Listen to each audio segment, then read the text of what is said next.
गुरु के बिना ज्ञान की प्राप्ति असंभव है। गुरु के मार्गदर्शन में ही इंसान अपने जीवन को सही दिशा दे पाता है।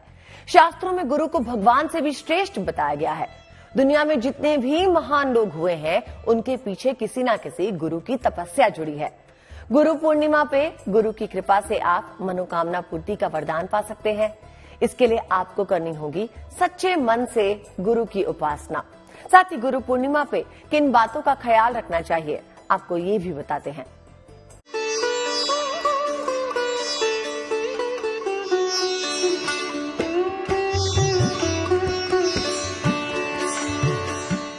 गुरु की उपासना का सबसे उत्तम दिन, गुरु के आदर सत्कार का सबसे पावन पर्व। गुरु बिन ज्ञान न उपजे, गुरु बिन मिले न मोक्ष, गुरु बिन लिखे न सत्य, हो गुरु बिन मिटे न दोष। बहुत बड़ा संदेश छुपा है इस दोहे में। गुरु के बिना ज्ञान मिलना असंभव है। अज्ञान एक अंधकार की तरह है जिसमें इंसान तब तक भटकता रहता है जब तक कोई गुरु उसका हाथ नहीं थाम लेता।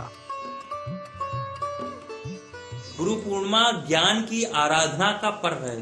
सरल शब्दों में कहें तो ज्ञानी जो हमारे गुरु हैं, उनके प्रति हमारी निष्ठा का ये पर्व है, उनके प्रति हमारे समर्पण का ये पर्व है, उनके प्रति निष्ठा भाव का ये पर्व है। एक शिष्य का गुरु के प्रति समर्पण का ये पर्व है। इसी को गुरु पूर्णिमा कहा जाता है। संसार के मायावी बंधनों में जकड़ा रहता है इंसान। गुरु की रहे, गुरु ही उसे मोक्ष की राह दिखाते हैं।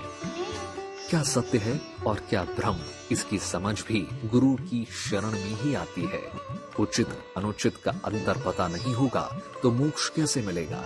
इसलिए गुरु की शरण में जाना ही होगा। तो गुरु पूर्णिमा के दिन कैसे करें अपने गुरु की उपासना। इस दिन जो भी शिष्य होते हैं वो अपने गुरु की पूजा करते हैं। सबसे पहले गुरु की पूजा अगर यदि करना चाहें तो उन्हें करना क्या है, जो भी आपके गुरु हैं आप उनके पास जाइए और उनकी पूजन में सबसे पहले आप उनके चरणों को धोइए। एक बड़ी सी थाली ले लीजिए, थाली में उनके चरणों को रख लीजिए और गंगा जल हो तो अति उत्तम है। गंगा जल ना हो तो आप सादा जल से उसमें थोड़ा सा गंगा जल मिलाकर के चरणों को धोइए। चरण धोने के बाद उनके चरणों को अच्छे से आप पोंछ लीजिए बढ़िया से। चरणों को पोंछने के बाद आपको चरणों में पूरी पूजा विधि करनी है। आपको रोली लगाना है, चंदन लगाना है, अक्षत पुष्प करना है और मस्तक में भी आपको उनके चंदन लगाना है, अक्षत लगाना है। और एक बढ़िया सुंदर सी गुलाब की माला यदि हो तो गुलाब की माला उन्हें पहनाइए। गुलाब की ना हो तो कोई भी माला हो आपके पास, उन्हें पहनाइए। उन्हें सुंदर से वस्त्र दीजिए, धारण कराइए। सुंदर से मिठाई दीजिए, नारियल का एक गोला दीजिए और जो भी आपकी यथासंभव यथाशक्ति जो भी आप दक्षिणा अपने गुरुदेव भगवान को दे सकते हैं वो दक्षिणा आप इस दिन अवश्य दीजिए। गुरु को उच्च आसन पर बैठाएं और पवित्र जल से उनके चरण धोकर पोंछें। फिर उनके चरणों में पीले या सफेद पुष्प अर्पित करें। उन्हें सफेद या पीले वस्त्र दें और यथाशक्ति फल, मिठाई, दक्षिणा अर्पित करें। गुरु से अपना दायित्व स्वीकार करने की प्रार्थना करें।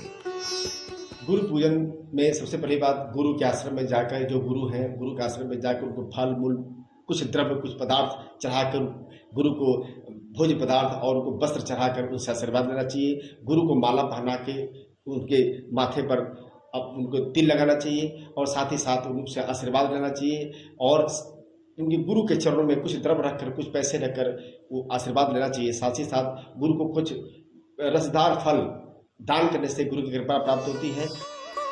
बड़ा ही पावन और सकारात्मक दिन है गुरु पूर्णिमा।